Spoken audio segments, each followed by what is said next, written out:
Pune Mumbai missing link वरती दरड कोसळली आणि दरड हटवण्याचे अजूनही प्रयत्न सुरू आहेत। दरड कोसळल्यामुळे पुण्याच्या दिशेने जाणारी आणि मुंबईच्या दिशेने येणारी अशी सगळी वाहतूक ही पूर्णपणे ठप्प आहे। दरम्यान सार्वजनिक बांधकाम मंत्री शिवेंद्रराजे भोसले यांनी दरड कोसळलेल्या या ठिकाणाची जाऊन पाहणी केली आहे। दरड कोसळली असली तरी मुख्य मिसिंग लिंक टनेलला कुठलेही नुकसान झालेलं नाही। काम युद्ध पातळीवरती सुरू आहे। काही वेळाच्या नंतर पुणे ते मुंबई मिसिंग लिंक हा देखील सुरू होईल अशी माहिती शिवेंद्रराजे भोसलेंनी दिली आहे।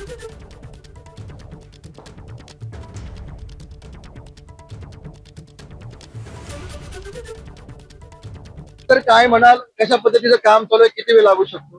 तर अजून एक हे सगळं क्लिअर व्हायला एक 2-3 तास लागतील।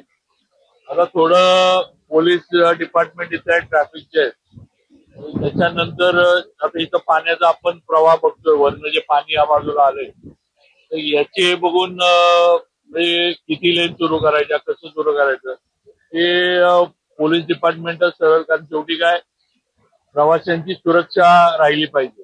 आता एवढ्या वेळेमध्ये वरनं काही अजून काही खाली आलेलं नाहीये, म्हणजे नवीन काही आहे, पण पाऊस चालू आहे। दुसरं म्हणजे वर जाऊन फार बघता पण येत नाही डोंगरात, कारण धुकं आहे, पाऊस आहे, धुकं आहे, वारं आहे, तिन्ही गोष्टी जरा आपल्या कामाच्या विरोधात आहेत। तरी इथलं हे करून लवकरात लवकर एक 2-3 तासानंतर वाहतूक सुरू करण्याचा निर्णय होईल। स्ट्रक्चरल कुठेही इथं कशालाही डॅमेज नाही।